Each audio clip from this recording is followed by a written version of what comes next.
So this is meant to be my second upload. I haven't uploaded in 2 years. I had intended for this to actually be a more organic video, but circumstances beyond my control led to that not being possible. So I figured a good starting point would be explaining why exactly I ride a motorcycle.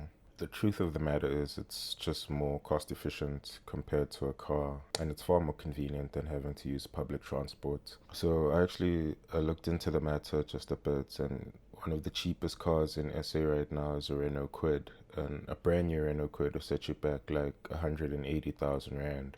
It's quite a lot of money, and that's the cheapest car. Now, obviously, this is brand new. Like, if you go on the second-hand market, you can find things significantly cheaper than that. But like, just comparing apples to apples, like a brand new Renault Kwid is 180,000. I ride a big boy TSR 250, brand new. That thing costs like 30,000. So I mean, that's a price difference of 150,000. Like, people say a lot about, oh, the cost of gear, but like, when a price difference is 150,000, like what kind of gear are you gonna be buying to fill up that 150,000 gap? Like, with that difference in price, like that would cover at least the first 2 years of fuel, insurance, maintenance, and gear. So like, I don't know. For me, it just made more sense. Like, I wasn't really willing to get into a financial obligation of having to pay X amount of money every single month for the next 6 years just so I could get a car. Because now, initially, I had been looking at something on the used market. Luckily, I did take a friend with me to go view the car. I don't know. I was wearing rose tinted spectacles when I looked at it, and I was I was hell set on buying it, but the friend that I bought with me, he was like, "Nah, dude, don't do it." And listening to his reasons, it made perfect sense. Some of the cosmetic aspects of that car were less than desirable. So I mean, if you really sit down and think about it, if the parts of the car that you can see are not in the best condition, what about the parts you can't see? I mean, if the visual aspects of it were less than desirable, like, who knows what kind of gremlins were under the hood? That's how you end up with a lemon, a car that spends more time parked than it does on the road. I ultimately decided to get a bike. The big boy wasn't my first bike. I actually have a '05 Honda CBR 600RR. Looking back at it though, I don't think that was the best choice for me for a first bike. Like, that thing is just way too fast and way too powerful, and as a result, I crashed it twice. Like, right now, it's still not functional in the conventional sense of the word. It does run, but yeah, I mean, all the engine oil got drained out of it, so I don't want to run it at all, because now that's just going to cause metal on metal friction, which will just damage it even further than it already is. So yeah, looking back, maybe a 600 wasn't a good starting point. Yeah, I mean, I did my research on the matter, and I had my concerns about it. Like, that is a lot of power, and I kind of know myself, and I don't know, somehow I convinced myself to say, nah, I'm mature enough to handle this. Yeah, no, no, I wasn't. I learned that the hard way, but, it is what it is. I paid my school fees. That was an expensive life lesson, but I mean, yeah, I'd like to believe that I'm a little wiser now. Going back to the bike, like, I just feel there's also a lower barrier of entry, like above and beyond the price and just the cost of maintenance. Like, you can literally ride it on the roads with just the learners. Like, at the moment, I still haven't actually done my drivers yet. I have booked to ride that, but I don't know. It's just pretty cool that, like, I can legally ride it with just the learners. Like, I don't have a driver's, and I honestly don't need one.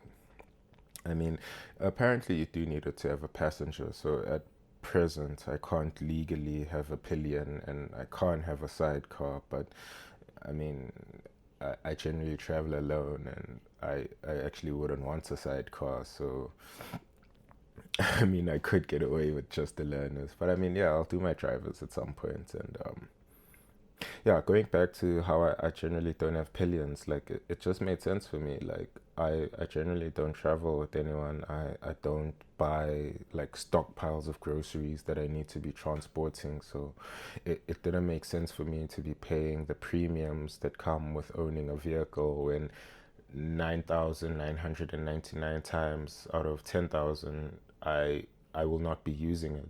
Like I'd be riding on the roads and I'll see all of these really big cars, like, you know, your SUVs, your buckies and whatever, and then you look inside the vehicle and it's just one person.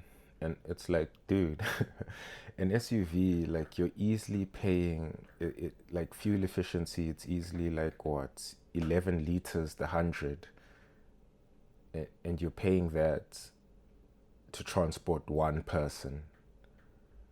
And that's just the fuel. Like, if you didn't buy it cash, like monthly installments for, I don't know, let's say a Ford Ranger, like, geez, that thing, cash money, it costs like 1 million. You are easily looking at like some 14,000 per month just on the installments.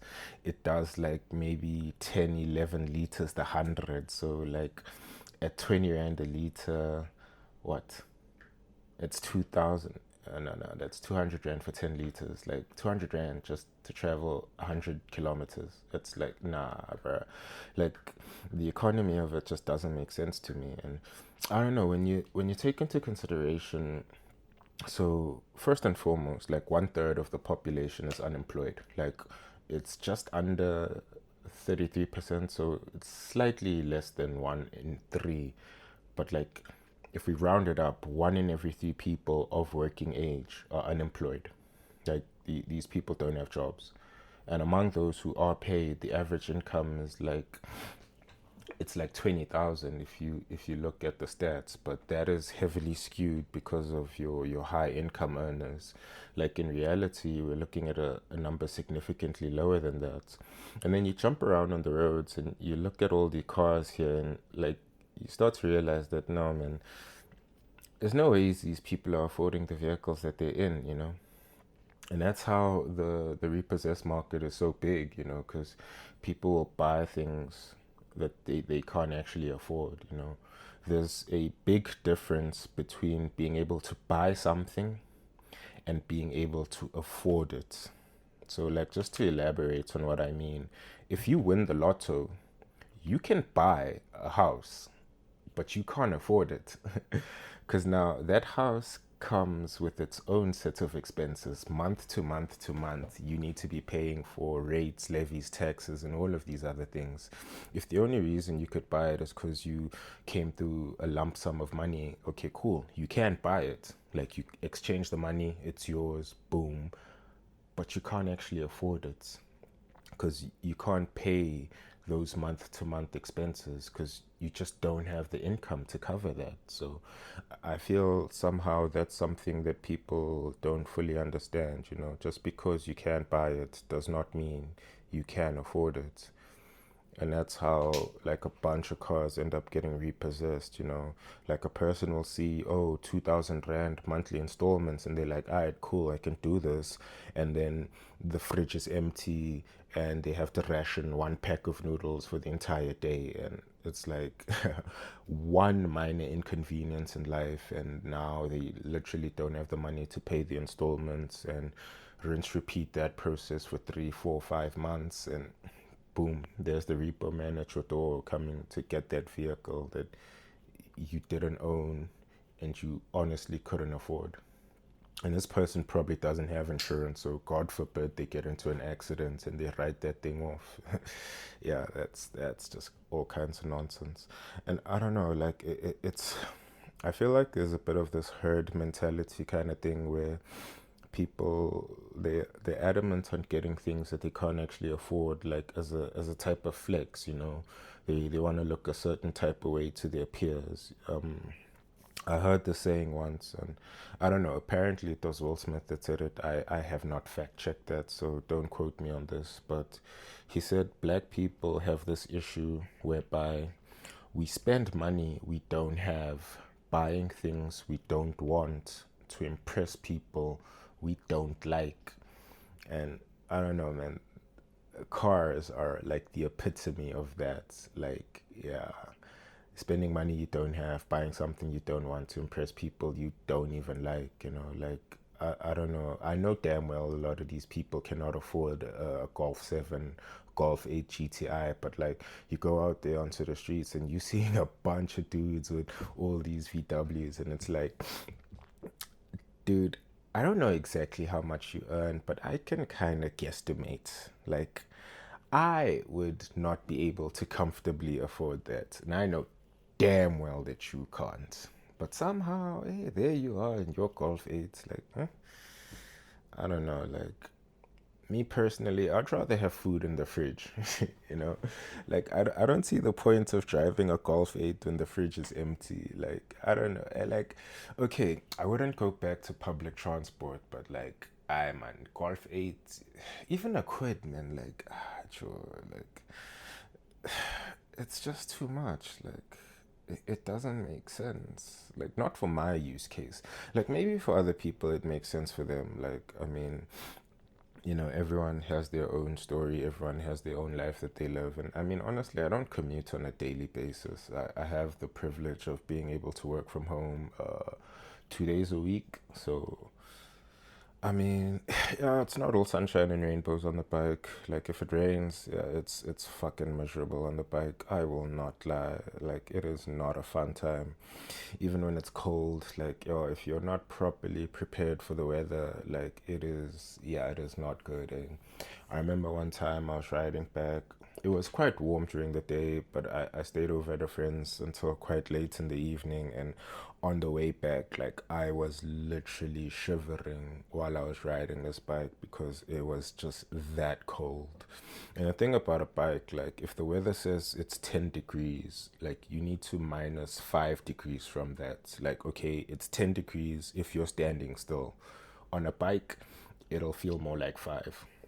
So if it's 5 degrees standing still, it feels more like 0 on a bike. So those are things that you need to take into consideration.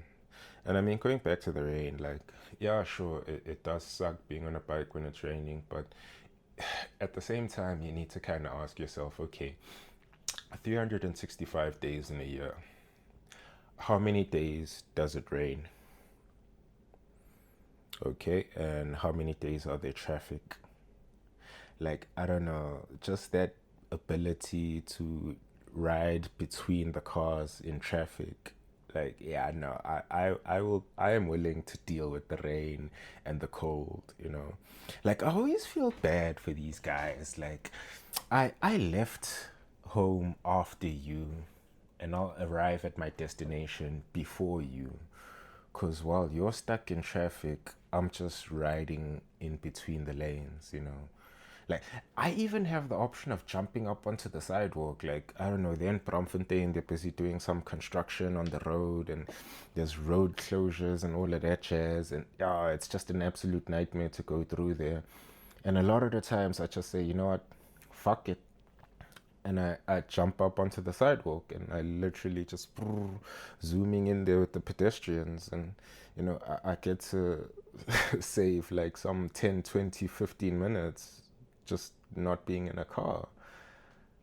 All of this and a full tank, like taking the bike from E to F, it cost me $180, and that lasts me for just under 300 kilometers. Like, nah, man, the benefits far outweigh the cons. I mean, at some point in my life, yeah, sure, a car will be more necessary, because like if you got a family, you're transporting kids, you need to buy a bunch of groceries. Yeah, nah, a bike just doesn't make sense. I bought my first bike secondhand, and I asked the owner like, well, why is he selling it? And he told me, oh no, he just had a little kid. So I actually saw the little guy, and like, I mean, that's a valid reason. Like the family was growing, a bike just, it doesn't make sense anymore. You need a bigger car. He already had a car, but I'm guessing he wanted a bigger one because I think that was the second child. So I mean, that's a valid reason. But like for me and where I am in my life, I just can't justify it, man. Like month on month on month on month, I must be spending some 20K just so I can look a certain type of way to my peers. Like, nah, fuck you. You're not that special to me. I'd rather have food in the fridge and healthy savings in my bank. You know, like, nah, I don't play like that, you know. Let the next person do that kind of nonsense, not me. And I don't know, like, you look at these Asian countries and there's a bunch of bikes there, but like, I kind of wonder to myself, like, why is that not the case here? I mean, you see a bunch of bikes on the road, but a lot of the times it's the Uber Eats and 60/60 guys. Like, they are skewing the number of bikers that are out here. I mean, I'm not complaining. I'm just saying it is a fact, you know. The majority of bikes that you see on the road, these are people who are working. It's not a personal bike, to put it that way. And you compare SA to like your Indias, your Chinas, your Vietnams, and your Thailands, and it's like, how come there's so many more bikes there? You know, the difference in average salary really isn't that great. So like, you kind of wonder, how is it that financially these countries are in very similar situations, but they go about it very differently? I don't know, like, my best guess at this moment would be like the public transport situation. I imagine that maybe public transport here is just far more efficient, to the point that people have the option to say, nah, I'd rather catch a taxi. But like, yeah, I don't know. It's just something that always kind of struck me as odd. But I mean, I guess it goes back to that, you know, that status symbol that a car is, you know, and that herd mentality where people want to look a certain type of way in the eyes of their peers. So they get things that aren't really well suited for them, you know, just because of the status that's associated with it. And yeah, I don't know, but hey, man, these are grown ass adults. They can do whatever the fuck they want with their lives. And I mean, I look at it and I just say, nah. I mean, we clearly have different priorities. So yeah, well, that's my rant.